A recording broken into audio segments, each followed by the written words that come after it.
News ಎಟ್ 4ಗೆ ಸ್ವಾಗತ. ನಾನ್ ಶರ್ಮಿತಾ ಶೆಟ್ಟಿ. ಬೆಂಗಳೂರಿನಿಂದ 57 KG ಚಿನ್ನ ಬಂದಿದ್ದು ನಿಜ, ಬಳ್ಳಾರಿಯಲ್ಲಿ 57 ಕೆಜಿ ಚಿನ್ನ ಪಡೆದಿದ್ದು ನಿಜ ಅಂತ ಸಿಸಿಬಿ ವಿಚಾರಣೆ ಸಂದರ್ಭದಲ್ಲಿ ರಮೇಶ್ ಸ್ಫೋಟಕವಾಗಿ ಮಾಹಿತಿಯನ್ನ ಅಧಿಕಾರಿಗಳ ಮುಂದೆ ಬಾಯ್ಬಿಟ್ಟಿದ್ದಾರೆ. ಬಳ್ಳಾರಿಯಲ್ಲಿ 57 ಕೆಜಿ ಚಿನ್ನ ಪಡೆದಿದ್ದು ಕೂಡ ನಿಜ ಅಂತ ಸಿಸಿಬಿ ವಿಚಾರಣೆ ಸಂದರ್ಭದಲ್ಲಿ ಜ್ಯುವೆಲರಿ ಶಾಪ್ನ ಮಾಲೀಕ ರಮೇಶ್ ಸ್ಫೋಟಕ ಮಾಹಿತಿಯನ್ನ ಅಧಿಕಾರಿಗಳ ಮುಂದೆ ಬಾಯ್ಬಿಟ್ಟಿದ್ದಾರೆ.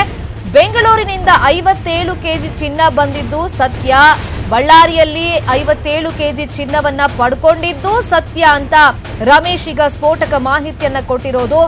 ಆಂಬಿಡೆಂಟ್ ಡೀಲ್ ಕೇಸಲ್ಲಿ ಸಿಸಿಬಿ ಅಧಿಕಾರಿಗಳಿಗೆ ಈ ವಿಚಾರವನ್ನ ಟ್ರೇಸ್ ಔಟ್ ಮಾಡದೆ ದೊಡ್ಡ ತಲೆನೋವಾಗಿತ್ತು. 57 ಕೆಜಿ ಚಿನ್ನ ಹಾಗಾದ್ರೆ ಯಾರ ಹೆಸರಲ್ಲಿ ಖರೀದಿಯಾಗಿದೆ, ಸದ್ಯಕ್ಕೆ ಆ ಚಿನ್ನ ಎಲ್ಲಿದೆ ಅದನ್ನ ಫೈಂಡ್ ಔಟ್ ಮಾಡದೆ ದೊಡ್ಡ ಟಾಸ್ಕ್ ಆಗಿತ್ತು. ಇದೀಗ ಆ ಚಿನ್ನದ ವಿಚಾರಕ್ಕೆ ಸಂಬಂಧಪಟ್ಟಂತೆ ರಮೇಶ್ ಸ್ಫೋಟಕವಾಗಿ ಮಾಹಿತಿಯನ್ನ ಬಾಯ್ಬಿಟ್ಟಿದ್ದಾರೆ.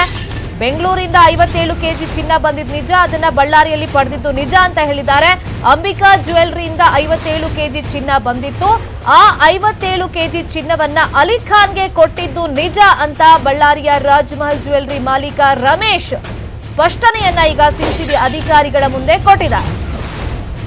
ರಾಜ್ಮಹಲ್ ಜ್ಯುವೆಲರಿ ಮಾಲೀಕ ರಮೇಶ್ ಈ ಬಗ್ಗೆ ಮಾಹಿತಿಯನ್ನ ಸಿಸಿಬಿ ಕಚೇರಿಯಲ್ಲಿ ಕೊಟ್ಟಿರೋದು. ಸಿಸಿಬಿ ಕಚೇರಿಯಲ್ಲಿ ರಮೇಶ್ ಅವರನ್ನ ತೀವ್ರ ವಿಚಾರಣೆಗೆ ಅಧಿಕಾರಿಗಳು ಒಳಪಡಿಸಿದ್ರು. ಎಸ್ಪೆಷಲಿ ಆ ಚಿನ್ನದ ಬಗ್ಗೆ ಮಾಹಿತಿಯನ್ನ ಕೆದಕಿದಾಗ ಈ ವಿಚಾರ ಬಯಲಿಗೆ ಬಂದಿದೆ. ಸಿಸಿಬಿ ಎಸಿಪಿ ವೆಂಕಟೇಶ್ ಪ್ರಸನ್ನ ಅವರು ತನಿಖೆಯನ್ನ ತೀವ್ರಗೊಳಿಸಿದ್ರು. ಸಾಕಷ್ಟು ಪ್ರಶ್ನೆಗಳ ಮೇಲೆ ಪ್ರಶ್ನೆಯನ್ನ ಕೇಳ್ತಾ ಇದ್ರು. ಆ ಚಿನ್ನ ಹಾಗಾದ್ರೆ ಎಲ್ಲಿ ಹೋಯ್ತು? 57 ಕೆಜಿ ಚಿನ್ನ ಈ ಡೀಲ್ ಪ್ರಕರಣದಲ್ಲಿ ಪಡ್ಕೊಂಡಿದ್ದಾರೆ ಅಂತ ಏನ್ ಆರೋಪ ಇತ್ತು. ಸೊ ಆ ಚಿನ್ನ ಎಲ್ಲಿ ಏನು ಅಂತ ವಿಚಾರಿಸಿದಾಗ ರಮೇಶ್ ಸ್ಫೋಟಕ ಮಾಹಿತಿಯನ್ನ ಬಾಯ್ಬಿಟ್ಟಿದ್ದಾರೆ. ಹೌದು, ಬೆಂಗಳೂರಿಂದ 57 ಕೆಜಿ ಚಿನ್ನ ಬಂದಿದ್ದು ನಿಜ, ಬಳ್ಳಾರಿಯಲ್ಲಿ 57 ಕೆಜಿ ಚಿನ್ನವನ್ನ ಪಡ್ಕೊಂಡಿದ್ದು ಕೂಡ ನಿಜ ಅಂತ ಒಪ್ಕೊಂಡಿದ್ದಾರೆ ರಮೇಶ್. ಈ ಬಗ್ಗೆ ಮತ್ತಷ್ಟು ಇನ್ಫಾರ್ಮೇಶನ್ ಕೊಡ್ತಾರೆ. ಫೋನ್ ಸಂಪರ್ಕದಲ್ಲಿ ಜಾಯ್ನ್ ಆಗಿರುವಂತ ನಮ್ಮ ರಿಪೋರ್ಟರ್ ಮುನಿರಾಜು, ಈ ಚಿನ್ನಕ್ಕೋಸ್ಕರನೇ ಸಿಸಿಬಿ ಅಧಿಕಾರಿಗಳು ಇಷ್ಟು ದಿನ ಫೈಂಡ್ ಔಟ್ ಮಾಡ್ತಾ ಇದ್ದಿದ್ದು, ಸರ್ಚಿಂಗ್ ಎಲ್ಲ ಮಾಡ್ತಾ ಇದ್ದಿದ್ದು, ಆ ಚಿನ್ನ ಎಲ್ಲಿಂದ ಖರೀದಿ ಮಾಡಿದ್ರು, ಎಲ್ಲಿಗೆ ಹೋಯ್ತು ಅನ್ನೋದು ಈಗ ರಮೇಶ್ ಅವರು ಸ್ಫೋಟಕ ಮಾಹಿತಿಯನ್ನ ಬಿಚ್ಚಿಟ್ಟಿದ್ದಾರೆ. ಸೊ ಈ 57 ಕೆಜಿ ಚಿನ್ನಕ್ಕೆ ಸಂಬಂಧಪಟ್ಟಂತೆ ಸಿಸಿಬಿ ಅಧಿಕಾರಿಗಳ ಮುಂದೆ ರಮೇಶ್ ಏನೆಲ್ಲ ಬಾಯ್ಬಿಟ್ಟಿದ್ದಾರೆ ಮುನಿರಾಜು? ಶರ್ಮಿತಾ, ಈಗಾಗಲೇ ಈ ಒಂದು 57 ಕೆಜಿ ಚಿನ್ನವನ್ನ ಪತ್ತೆ ಹಚ್ಚುವ ಸಲುವಾಗಿ ಸಿಸಿಬಿ ಪೊಲೀಸರು ಬಳ್ಳಾರಿಯ ರಾಜಮಹಲ್ ಜ್ಯುವೆಲರಿ ಮಾಲೀಕ ರಮೇಶ್ನ ವಿಚಾರಣೆಗೆ ಒಳಪಡಿಸಿದ್ದಾರೆ. ಈಗಾಗಲೇ ಜ್ಯುವೆಲರಿಯಲ್ಲಿ ಈಗಾಗಲೇ ಆತನನ್ನ ಸಿಸಿಬಿ ಕಚೇರಿಯಲ್ಲಿ ಒಂದು ವಿಚಾರಣೆ ಮಾಡ್ತಾ ಇರುವಂತದ್ದು. ಈ ವೇಳೆ ಆತ ಈ ಒಂದು ಚಿನ್ನವನ್ನ ನಾನು ಬೆಂಗಳೂರಿಂದ ಪಡ್ಕೊಂಡು ಹೋಗಿರುವಂತದ್ದು ಸತ್ಯ, ಮತ್ತೆ ಅದನ್ನ ಅಲ್ಲಿಂದ ನನ್ನ ಸಹೋದರನಿಗೆ ಕೊಟ್ಟಿದ್ದೆ. ನನ್ನ ಸಹೋದರ ಜನಾರ್ದನ್ ಏನಿದ್ದಾನೆ ಆತ ಅದನ್ನ ಏನು ಬಳ್ಳಾರಿಯಲ್ಲಿ ಅಲಿಖಾನ್ಗೆ ಹ್ಯಾಂಡ್ ಓವರ್ ಮಾಡಿದ್ರು ಅನ್ನೋ ಒಂದು ಮಾಹಿತಿಯನ್ನ ಈಗ ಕೊಟ್ಟಿರುವಂತದ್ದು. ಅದರಂತೆ ಈಗಾಗಲೇ ಸಿಸಿಬಿ ಪೊಲೀಸರು ತೀವ್ರ ತನಿಖೆಯನ್ನು ಸಹ ಮಾಡ್ತಿದ್ದಾರೆ. ಆತ ಯಾರು ಮತ್ತೆ ಯಾರ್ಯಾರಿಗೆ ಅದನ್ನ ಹ್ಯಾಂಡ್ ಓವರ್ ಮಾಡಿದಾನೆ ಅನ್ನೋ ಒಂದು ರೀತಿಯಲ್ಲಿ ವಿಚಾರಣೆಯನ್ನು ಮಾಡ್ತಿದ್ದಾರೆ. ಮತ್ತೆ ಇದೇ ವೇಳೆ ಅದನ್ನ 57 ಕೆಜಿ ಚಿನ್ನವನ್ನ ಈಗಾಗಲೇ ಕರಗಿಸಿದಾರ ಅಥವಾ ಅದನ್ನ ಹಣಕ್ಕಾಗಿ ಕನ್ವರ್ಟ್ ಮಾಡಿದಾರ ಅನ್ನೋದ್ರ ಬಗ್ಗೆ ಸಹ ತನಿಖೆಯನ್ನ ಮಾಡ್ತಿದ್ದಾರೆ. ಮತ್ತೆ ಈ ಬಗ್ಗೆ ಬಳ್ಳಾರಿಯ ರಮೇಶ್ ಸಹ ಒಂದು ಸ್ಪಷ್ಟನೆಯನ್ನು ಕೊಟ್ಟಿದ್ದಾರೆ. ನಾನು ಚಿನ್ನವನ್ನ ಪಡೆದಿದ್ದು ನಿಜ, ಮತ್ತೆ ಅದನ್ನ ಈ ರೀತಿ ಬಳ್ಳಾರಿಯಲ್ಲಿ ಹ್ಯಾಂಡ್ ಓವರ್ ಮಾಡಿರೋದು ಸತ್ಯ ಅಂತ ಹೇಳಿ ಈಗ ಸಿಸಿಬಿ ಪೊಲೀಸರ ತನಿಖೆ ವೇಳೆ ಬಾಯ್ಬಿಟ್ಟಿರುವಂತದ್ದು.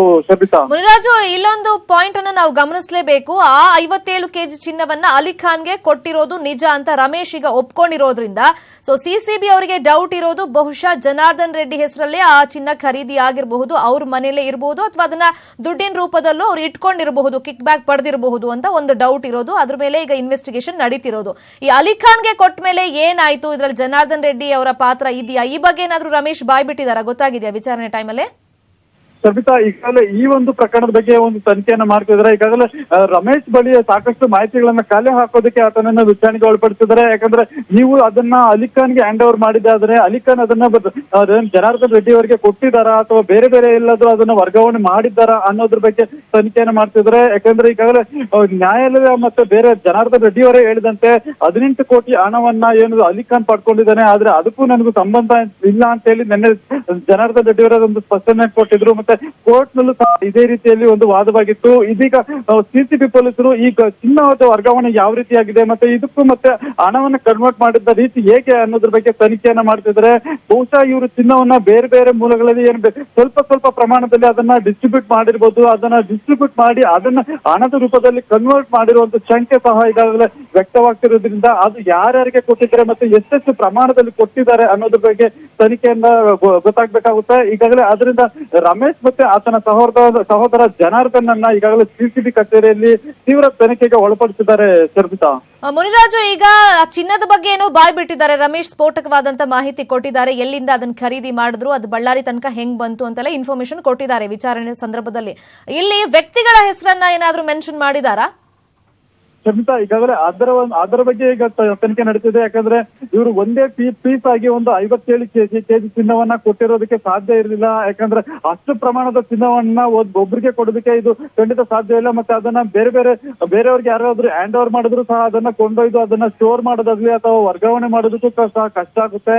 ಅದರಿಂದ ಅದನ್ನ ಬೇರೆ ವ್ಯಕ್ತಿಗಳಿಗೆ ಒಂದು ಸ್ವಲ್ಪ ಪ್ರಮಾಣದಲ್ಲಿ ಕೊಟ್ಟಿರ್ಬೋದು ಅನ್ನೋ ಒಂದು ಗುಮಾನಿ ಸಹ ಇರೋದ್ರಿಂದ ಈಗಾಗಲೇ ಆ ವ್ಯಕ್ತಿಗಳು ಯಾರ್ಯಾರು ಮತ್ತೆ ಯಾವ್ಯಾವ ಒಂದು ಮೂಲಗಳಿಂದ ಅದನ್ನ ಕೊಟ್ಟಿದ್ದಾರೆ ಮತ್ತೆ ಅದನ್ನು ಹೇಗೆ ಒಂದು ಹಣಕ್ಕೆ ಪರಿವರ್ತನೆ ಮಾಡಿದ್ದಾರೆ ಅನ್ನೋದ್ರ ಬಗ್ಗೆ ತನಿಖೆ ಮಾಡ್ತಿದ್ದಾರೆ. ಬಹುಶಃ ಅದಕ್ಕೆ ಸಂಬಂಧಪಟ್ಟಂತ ಎಲ್ಲಾ ಮಾಹಿತಿಯನ್ನು ಸಹ ರಮೇಶ್ ಅವರು ಸಿಸಿಬಿ ಅಧಿಕಾರಿಗಳಿಗೆ ಕೊಟ್ಟಿರೋ ಸಾಧ್ಯತೆ ಇದೆ. ಆ ವ್ಯಕ್ತಿಗಳು ಯಾರು ಮತ್ತೆ ಅವರಿಗೆ ಎಷ್ಟು ಪ್ರಮಾಣದಲ್ಲಿ ಕೊಟ್ಟಿದ್ದಾರೆ ಅನ್ನೋದ್ರ ಬಗ್ಗೆ ಸಹ ಈಗ ಎಲ್ಲವನ್ನು ಸಹ ಒಂದು ನೋಟ್ ನಲ್ಲಿ ಉಲ್ಲೇಖ ಮಾಡ್ತಿದ್ದಾರೆ Sharmita. Okay, thank you Muniraju ತಮ್ಮ ಇನ್ಫಾರ್ಮೇಶನ್ಗೆ.